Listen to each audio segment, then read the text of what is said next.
তারপর অন্ধকারে ঝড় বৃষ্টির মধ্যে তাকে আর দেখতে পেলুম না। এখানে আমারই বা কি করার আছে?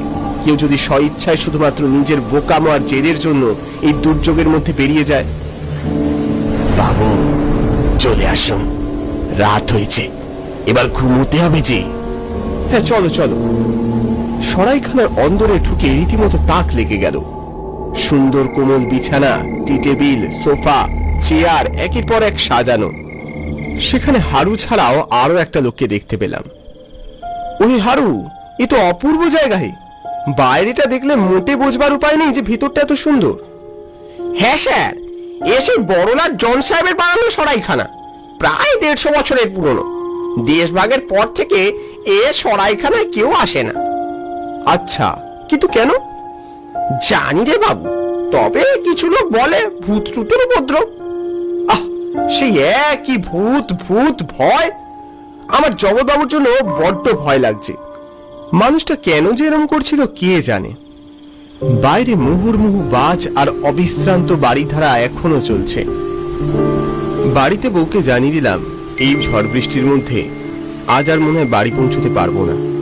আমি এক সরাইখানা পেয়েছি, সেই সরাইখানাতেই আজকে রাতটা কাটিয়ে দেব। বাবু, অনেক রাত হয়েছে, এবার ঘুমিয়ে পড়ুন। হ্যাঁ, কিন্তু তোমরা কোথায় শোবে? আমাদের চিন্তা আপনাকে করতে হবে না বাবু, আমরা ঠিক কোথাও শুয়ে পড়ব। আচ্ছা বেশ, আমি তাহলে শুতে গেল।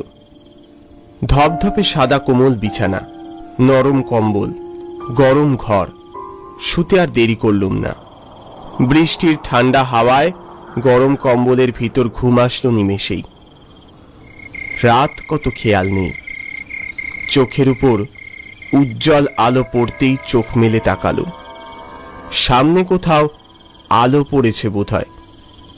সকাল হয়ে গেল নাকি, এসব ভাবতে থাকলুম ঘুম জড়ানো অপলক দৃষ্টিতে।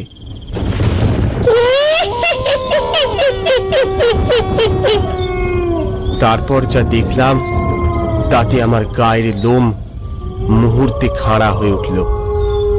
সামনে আলোর মধ্যে থেকে এগিয়ে এলো একটা বিভৎস রক্তাক্ত মুন্ডু। তার চোখের কোটরে চোখ নেই, উজ্জ্বল আলো।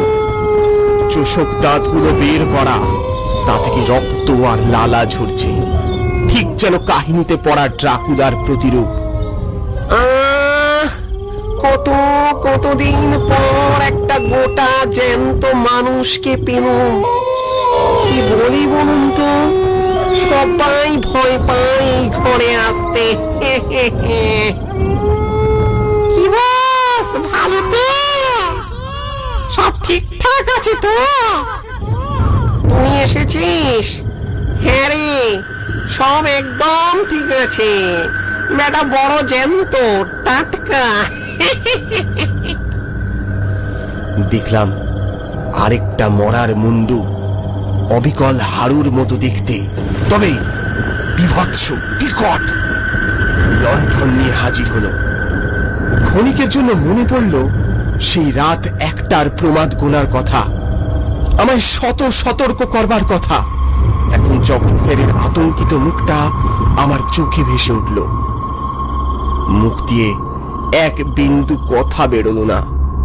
শুধু চারপাশে ঘন অন্ধকারে চেয়ে দেখলাম বাসি মরার মাথা, নাড়ি ভুড়ি, রক্ত, অজস্র মাকড়সার জাল, বাদুড়, কীট পতঙ্গ। এই যেন আমার সামনে এক টুকরো নরক কুণ্ড। সব যেন নিমেষে বদলে গেছে। চারদিকে একটা অদ্ভুত ঠান্ডা।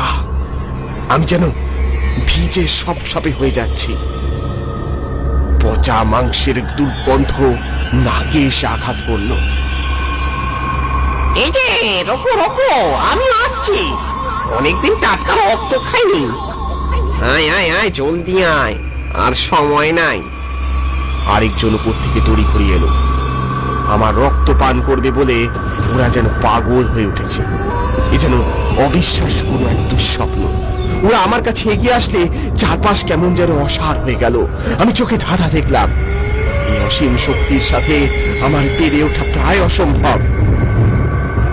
ওরে শয়তান প্রেতাত্মা, তোরা কি ভাবলি আমি চলে গেছি। জগৎ স্যার? গভীর অন্ধকারে এক চিলতে আলোর ফলার মতো জগৎ স্যার এলো থেকে, হাতে উদ্ধত মশাল। কি বললি? শয়তান প্রেতাত্মা, দাঁড়া, তোকে এক্ষুনি মজা দেখাচ্ছি। ওরা স্যারের দিকে বিষাক্ত লালা রস ছুড়ল, কিন্তু স্যারের গায়ে না লেগে হাওয়ায় মিলিয়ে গেল যেন। স্যার ঘরের চারদিকে আগুন লাগিয়ে দিল।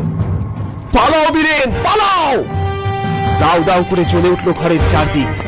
আমার দেহের বাঁধগুলো ক্রমশ আলগা হতে থাকলো। আমি সে দমবন্ধ করা পরিবেশ থেকে কোনো রকমে পালিয়ে বেরিয়ে এলাম। বাইরের বৃষ্টির দাপট কমেছে। আমি আর জগৎ স্যার উজ্জ্বল চাঁদের আলোয় পথ চিনে হাঁটতে থাকলাম। আচ্ছা জগৎবাবু, আপনি কিভাবে বুঝতে পেরেছিলেন ওখানে আমার বিপদ আছে? পূর্ণগ্রাস চন্দ্রগ্রহণে ওরা জেগে ওঠে, সরাইখানায় ঢুকেই আমি বুঝেছিলাম। আপনি বুঝে গিয়েছিলেন কিভাবে? আমি সব বুঝতে পারি বীরেন। তোমার মতো শিক্ষকদের আমি ভালোবাসি। তোমরা শিক্ষার আলো চারদিকে ছড়িয়ে দাও। বিদায়। চলতে চলতে স্যার হাওয়ায় মিলিয়ে গেল। সকালে বারুইপুর ফোন করে জানলুম জগৎ স্যার বহু বছর হয়েছে মারা গেছে। না, আত্মহত্যা করেছে। শুধুমাত্র কিছু মিথ্যে অভিযোগে তাকে জেলে যেতে হয়েছিল। থাক, সে আরেক গল্প।